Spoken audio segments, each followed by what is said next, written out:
The twin villages of Upper and Lower Cumberworth are situated approximately 9 miles south-east of Huddersfield.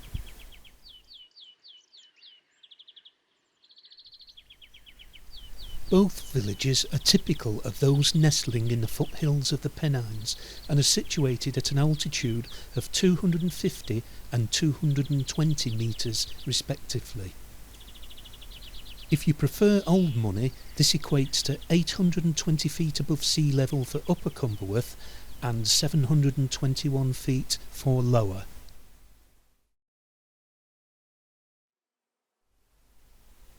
Somebody once described Cumberworth to me as being at the back of Beyond and halfway up a mountain in the middle of nowhere. Yet it could easily be described as being in the middle of everywhere, as reflected in where people commute to, which includes Leeds, Sheffield, Wakefield, Barnsley and of course Huddersfield.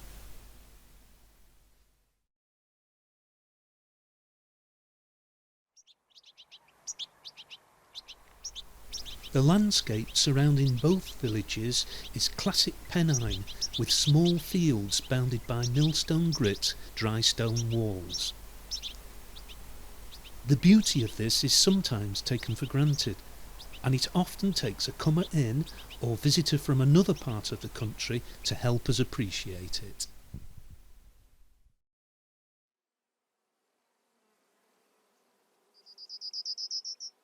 One thing the area is blessed with is an extensive network of both permissive and public footpaths, many of which are maintained by local volunteers.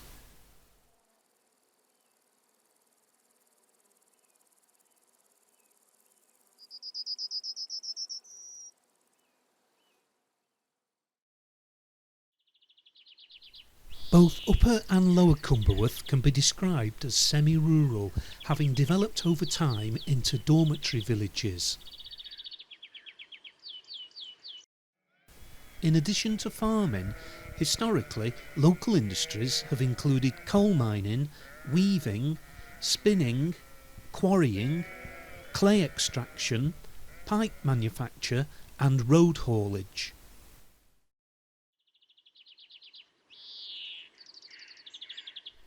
Compared to some parts of the country, farming is less intensive, typified by small fields, and it was nice to see traditional methods being employed here, with the corn being stacked in stoops for drying.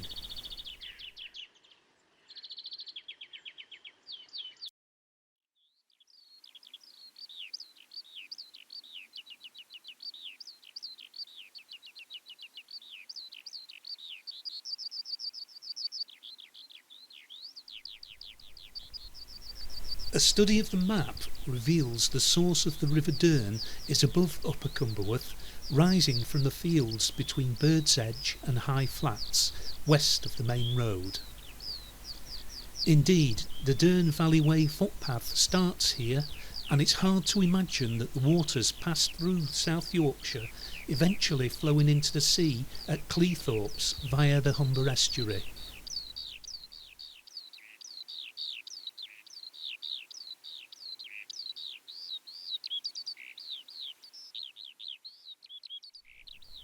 I'm sure many of you will recognise this as Hinchcliffe's Mill at nearby Bird's Edge.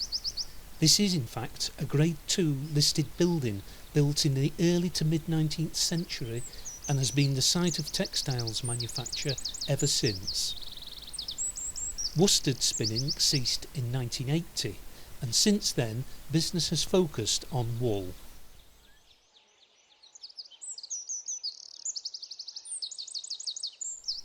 The parent mill and headquarters of the company is at nearby Denby Dale.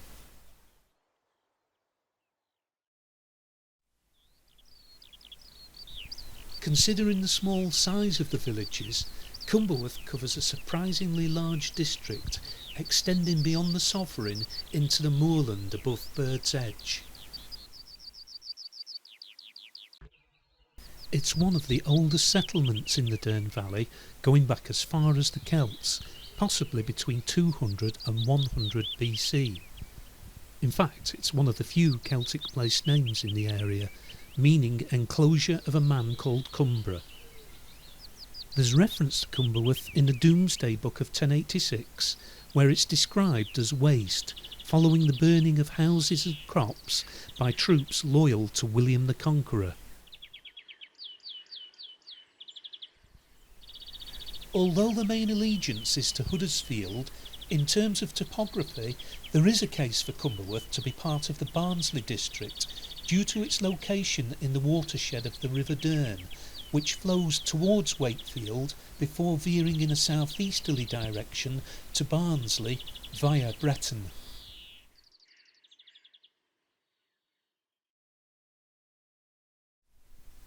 The 2001 census shows the population of Cumberworth as 1,222.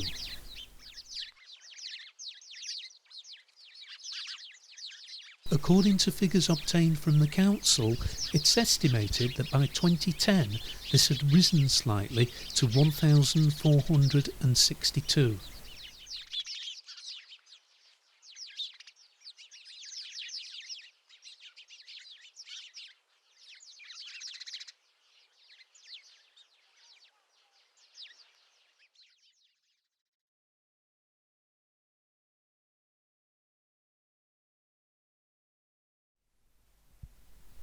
No community would be complete without a pub, village shop, sports clubs, school, church, community association and village carnival. Cumberworth is well catered for in respect of these.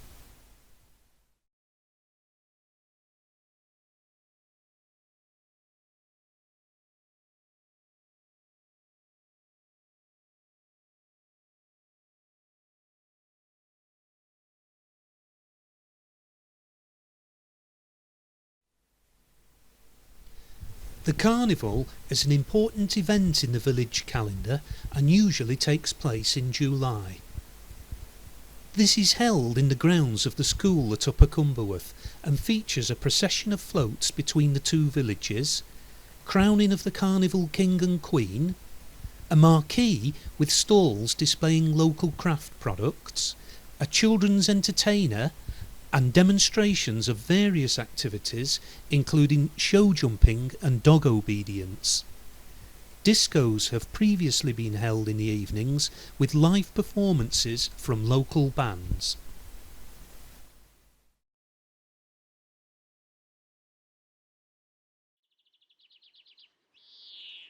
In order to appreciate the height of the village, one only has to wander over the back of the school, where the view to the north is tremendous. On a clear day, you can see for probably 40 miles, as far as the windmills on Ovenden Moor between Halifax and Haworth. Shelley and the Emily Moore TV mast feature prominently in the middle distance, set off nicely in these views taken in April when the rapeseed adds a stunning foreground of colour.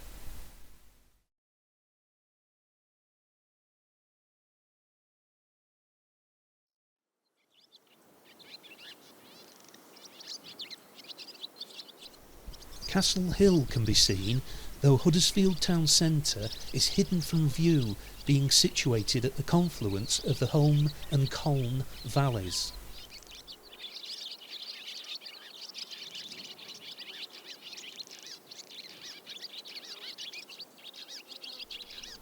Following a combination of high winds and ice, the original TV mast dramatically collapsed in 1969.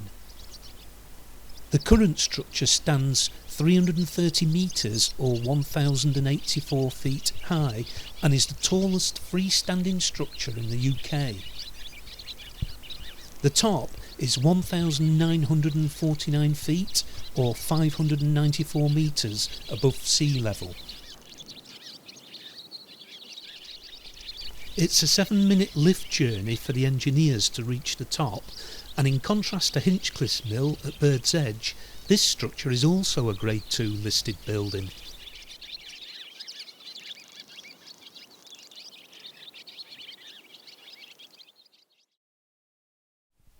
Having highlighted its agricultural heritage, it's fair to say that many of the old farmhouses and barns have been converted into purely residential dwellings.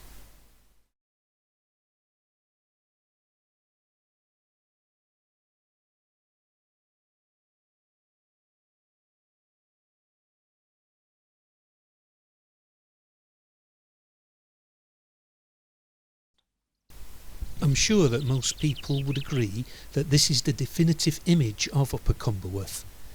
It is, of course, St Nicholas's Church.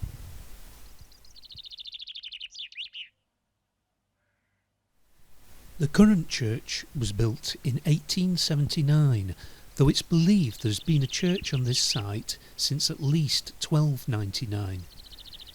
Indeed, these stocks support this belief and are evidence of an era when law and order was administered more locally.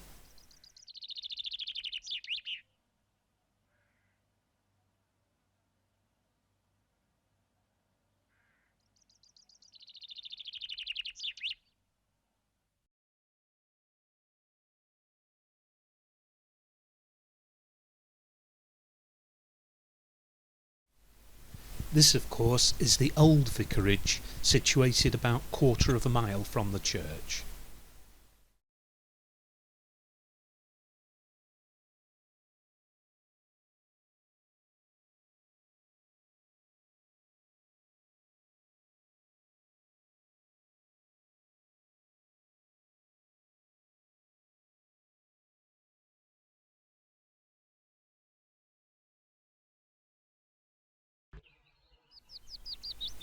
Although in private ownership, the Upper Dearn woodlands, consisting of 4 separate woods, can be accessed from several points around Upper Cumberworth, including the main Barnsley Road and Park Lane.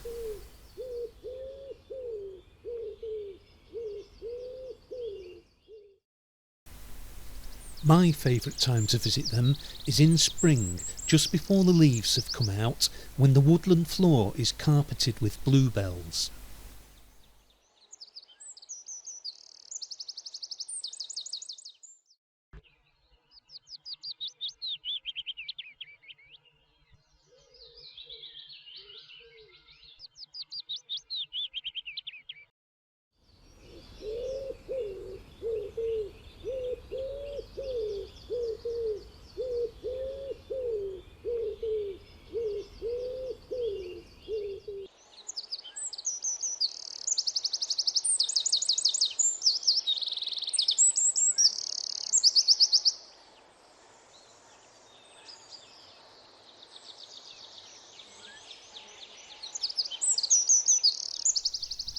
One thing to watch out for in the woods is this, which is believed to be the site of Upper Cumberworth's water supply, in use as late as the turn of the 20th century.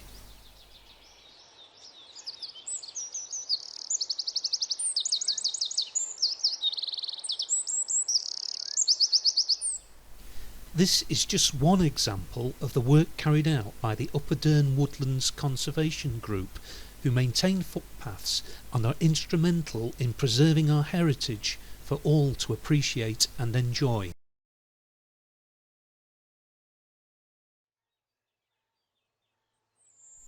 This is one of my favourite spots. The small pond visible through the trees was originally created in the late 19th century by local mill owner Walter Norton. By the late 20th century it became completely silted up and disappeared altogether until 1999, when it was restored by volunteers from the group.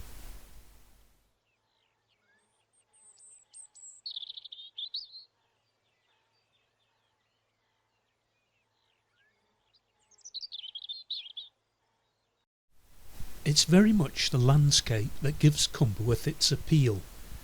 Notable residents include the Whittaker family of Olympic standard famous show jumpers, percussionist and musician John Hodgson, who's played with Rick Wakeman and was a member of Violinsky, who had a hit with a song called The Clog Dance, and the father and son rallying team Paul and Mark Round, who have competed in the Paris to Derker rally.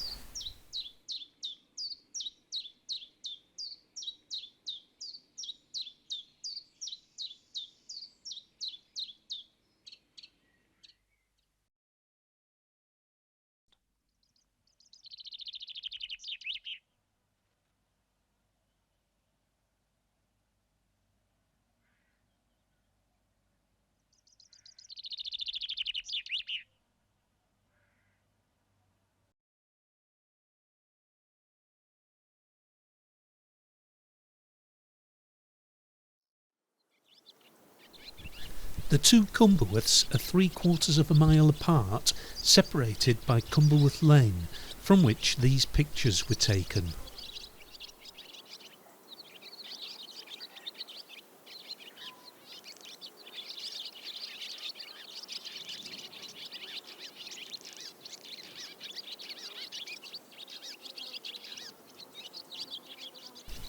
We may suffer in the winter, but it certainly makes you appreciate summer when and if it arrives.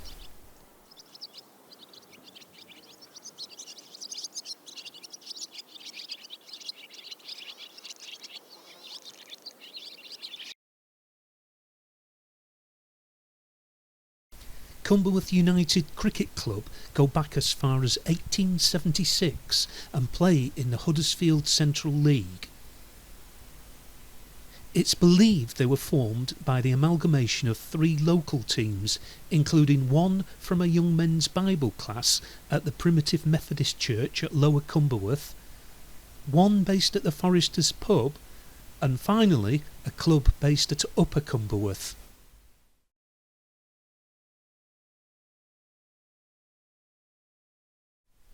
Following the previous headquarters being burnt down, a new pavilion was built in 1996 with funding from the Lottery Sports Fund, English partnerships and donations from local businesses.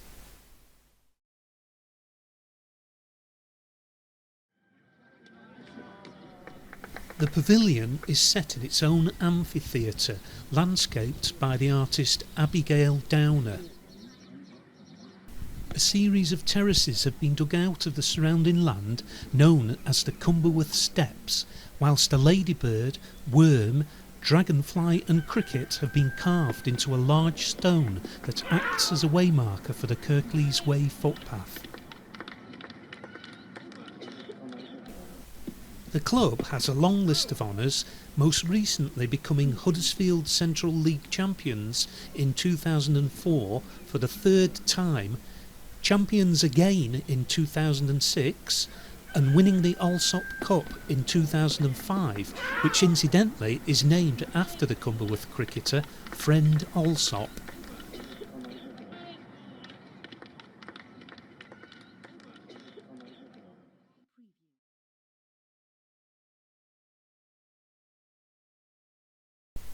As in common with many villages in the area, a stone was erected to commemorate the turn of the century.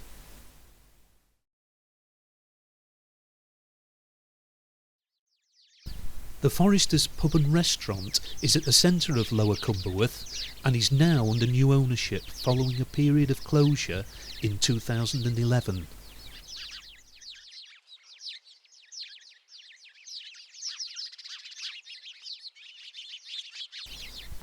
It's nice to see the village has retained its old traditional style red phone box that seems in keeping with the rural character.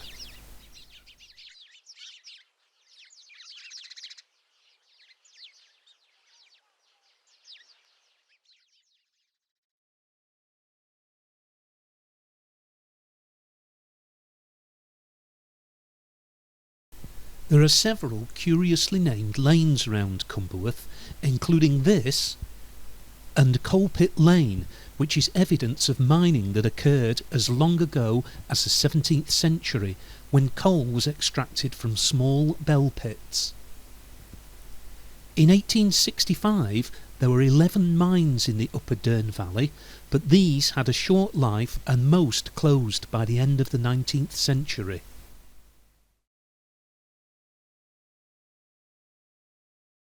I wonder if anyone can remember when this shop closed. My guess is around the late 80s, but feel free to contact me if you know.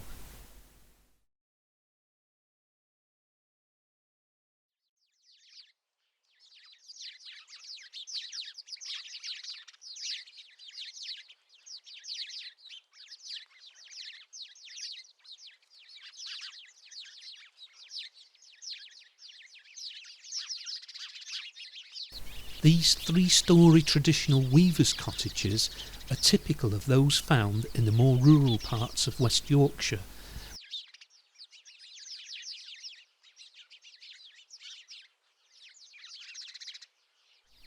Shelley Woodhouse Lane leaves the village to the east, connecting it with its larger neighbours Shelley and Skelmanthorpe. Skelmanthorpe can also be reached via Ponker Lane.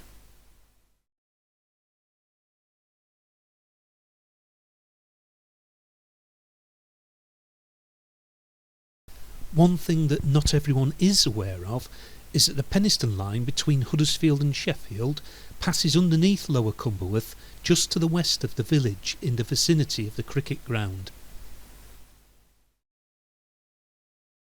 Despite threats of closure, the line has prospered in recent years, with many people using it to visit the Meadowhall shopping centre at Sheffield.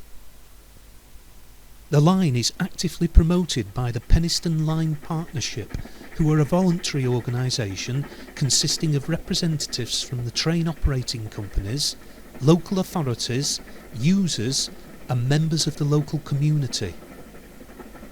Successful initiatives include jazz trains on which musicians play, guided walks along the route and the securing of funding for improvements. The Penistone line is also occasionally used for special excursions, including this double-headed steam special in 2009.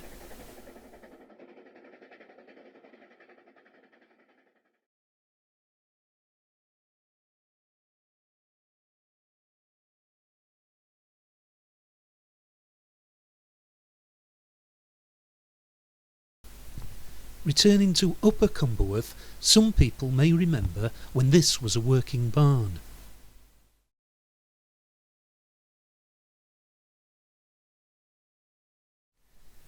These are a few of the more interesting houses found in the village.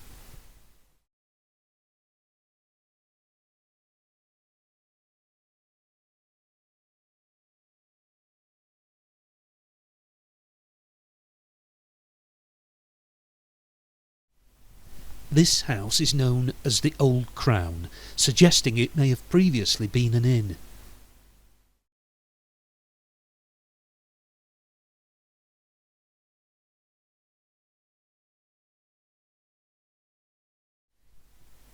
Cumberworth Football Club have also benefited from funding provided by the Football Foundation and Kirklees Council, in addition to money raised independently via various fundraising activities.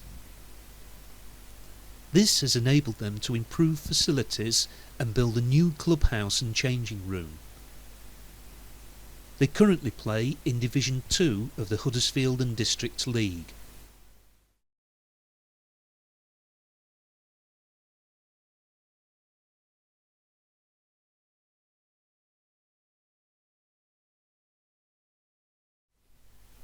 Cumberworth FC play all their matches away, being based nearby at Bird's Edge.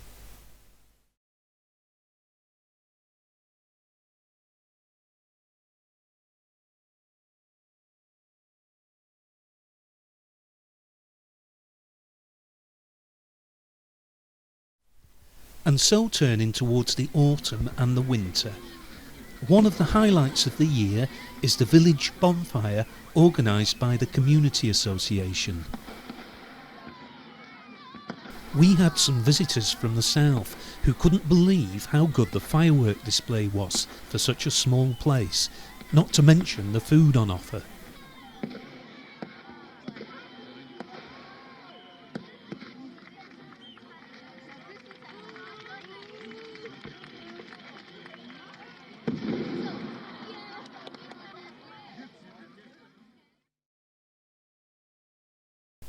Being so high, there is a price to be paid in respect of the weather.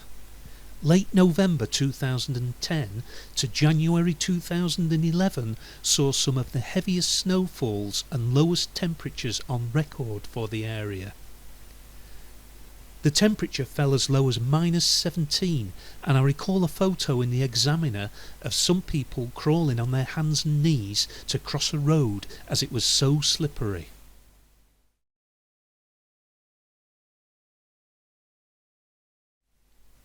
This was compounded by an absence of gritting on everything except main roads, resulting in treacherous conditions. It's not too bad if you don't have to go anywhere and it doesn't last too long, but unfortunately journeys to and from work became a nightmare for many.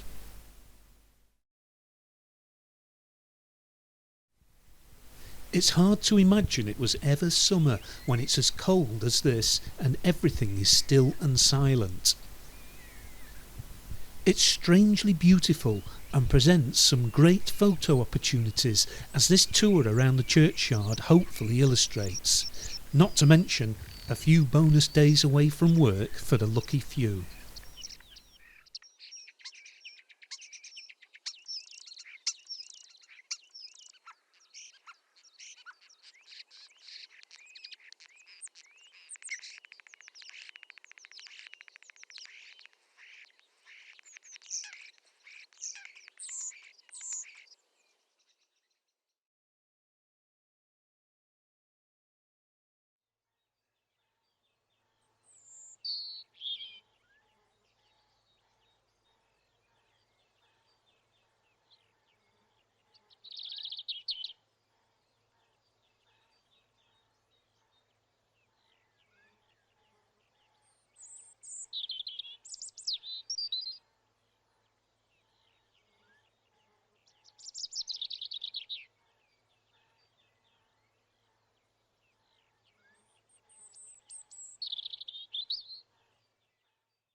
So, there we have it, completion of the calendar year, with Christmas actively celebrated by both churches, the school and everyone in the community.